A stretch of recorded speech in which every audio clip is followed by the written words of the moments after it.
20 years ago, Edwin told me about his dream, and it was to have a community of people who would care for those at the end of life. And when he was thinking about it, he thought it would just be simple: a bed, a table, a chair, and a candle. And we never imagined that it would turn into what it is today, to a home called ABODE. We opened in 2014 with no mortgage, and we could not have done it without the support and the care and the love of so many people. ABODE's very unique in San Antonio. It's the only home of its kind like this. It's a nonprofit that focuses on care at the end of life through a small staff and many volunteers. We provide care 24 hours a day, and the hospice agencies who refer their patients to us guide us in that care. ABODE is a home where we care for up to 3 individuals at a time who are living with a life-limiting illness, and they've gotten to the place where they know that they're going to die. And when we go and visit with them, we talk to them about how long they feel like they have, and we aim for folks who are in the last 3 months of life. We've gotten good at figuring out who those folks are, and people are really aware about their own process and are able to tell us where they think they are. We're very open about people come here to die, and that dying is part of life, and our job is to be with them, companion them through that process and help them through it. What makes ABODE somewhat unique, though, is that we focus on what we refer to as contemplative care. And contemplative care can have some different meanings, but what I'd like to say about it is that it really is about the ability to be present and authentic with each of our guests and family members and loved ones who come to ABODE. And we do that because we care for each other. We're open to learning about contemplative practices through other faith traditions. And in my own personal way of viewing it too, I view it really as the practice of the presence of God. ABODE is a home to where you can come to be loved, a home where you can come to have a peaceful transition, have a place where you can talk about death, you can talk about life, you can talk about whatever you want to talk about.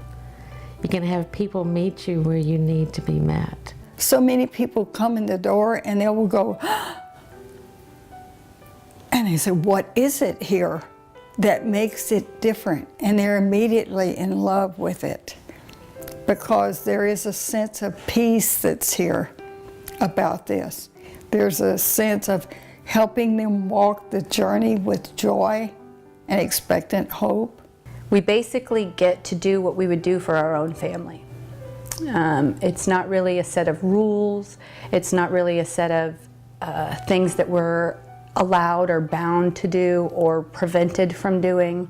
You know, if a guest needs you to hug them and hold them, you can hug them and hold them. If they are afraid, you can sit and cry. And you know, it's one of those things where it's more than just care. Some of our guests are here for a short amount of time, and others are for a longer period. Carolyn was one of our first guests, and she was with us for an extended period. We cared for her, we loved her, she taught us very much about care, and her husband Ed was with us too during that period of time, and continues to give so much to ABODE as a volunteer. Carolyn felt like she was home, and that was a wonderful, wonderful experience. That she knew she was home, that she felt that she had that feeling was very gratifying, because I had seen her in her own home all of a sudden get very scared because she didn't recognize her surroundings. And she kept telling me, please take me home, please take me home. And at first I tried the rational thing of saying, but honey, this is our home. And she'd say, take me home. And she asked me so many times, at one point she said, if you don't take me home, I'm either going to call the police or I'm going to call a taxi, but I'm going home. And I realized how much fear she had not, well, yeah, it was a fear, it was an anxiety of being home. And to then see her dispel, or not, she didn't dispel it, ABODE dispelled that fear. Here she felt totally at home. I think the first or second day that I was with her, I showed her a picture. I was trying to get an idea of how coherent she was, and she had a picture, they had a picture of her and Ed, and I showed it to her, and I asked her, do you remember this picture? She looked at the picture and she said, I love everything about that man. And I was so touched by that. And then Ed came in about an hour later or so, and I was excited to be able to tell him that what she had said, and the look on his face was so touching. He clasped his heart. He went, ah, and he said, those kinds of things make this whole thing bearable. And for me to know my wife not only is at home, but she knows she's there.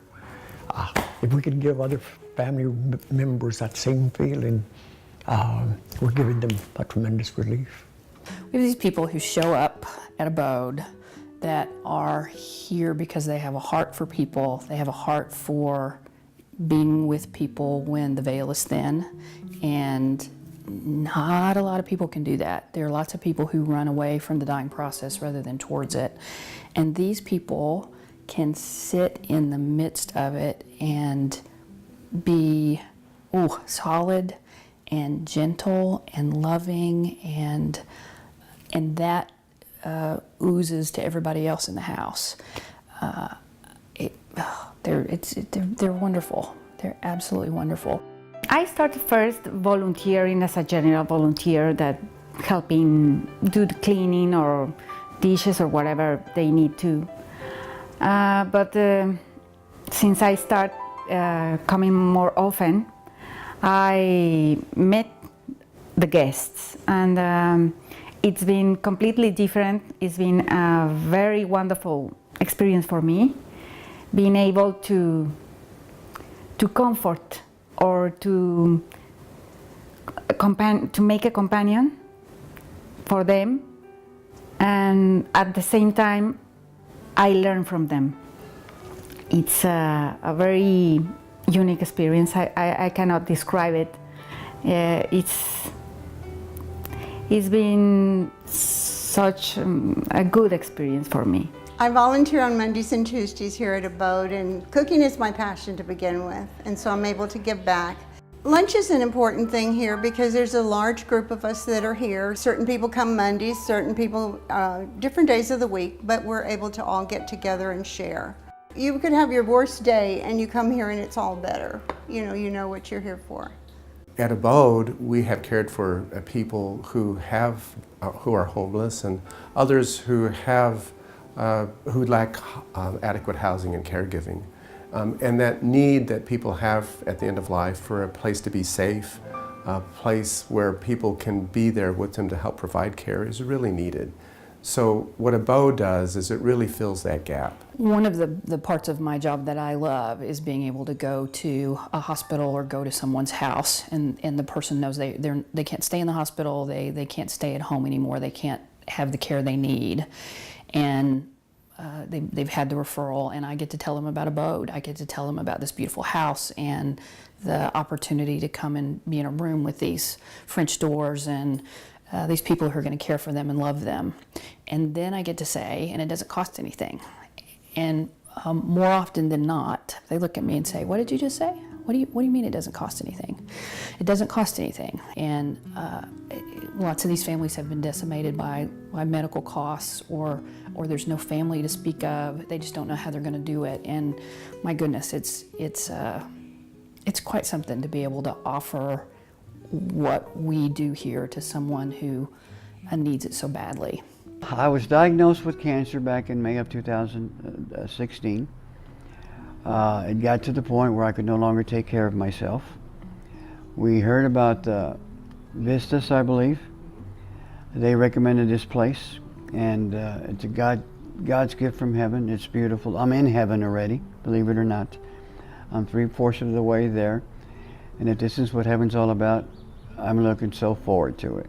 I don't fear death, and for whatever reasons, I don't know. I've never liked pain, and I fear the pain part of it, which I don't want to feel. And right here, I'm not feeling any pain because it's being taken care of, and making it very comfortable. But like I said, I mean, That's the only fear I have. I mean, I'm very comfortable, and you can see the surroundings. I mean, who wouldn't want to pass away? Instead of an apartment in a beautiful surrounding like here with wonderful people that are at your beck and call 24/7, you know, that cater to you, whether it's 2 or 3 o'clock in the morning. He really did have the perfect death in that he was able to, he was able to reconnect with his first kiss. He was able to talk to all the people who he needed to say I'm sorry to, and all the people he needed to say I love you to. And tons of people throughout his life came and shared their piece with him. I heard from a family member of a guest that the guest had had a very difficult life and had never experienced the kind of love here in any other place in her lifetime, and she was in her 80s. That kind of love to be a part of every day is, I can use that word again, it's remarkable. We try to let them know this is a journey, you're coming to an end, we're going to be with you all the way, walking you home. I'm ready, and I couldn't ask for anything else. I couldn't ask for anything better. I'm a very lucky man. You know, some people, they find it hard to say, how can you be lucky, you're dying? But no, dying's beautiful. Dying's beautiful, and I welcome it. When you see a red cardinal, that's me thanking you. But it's got to be the male cardinal. Oh, okay. And I love everybody. Thank you.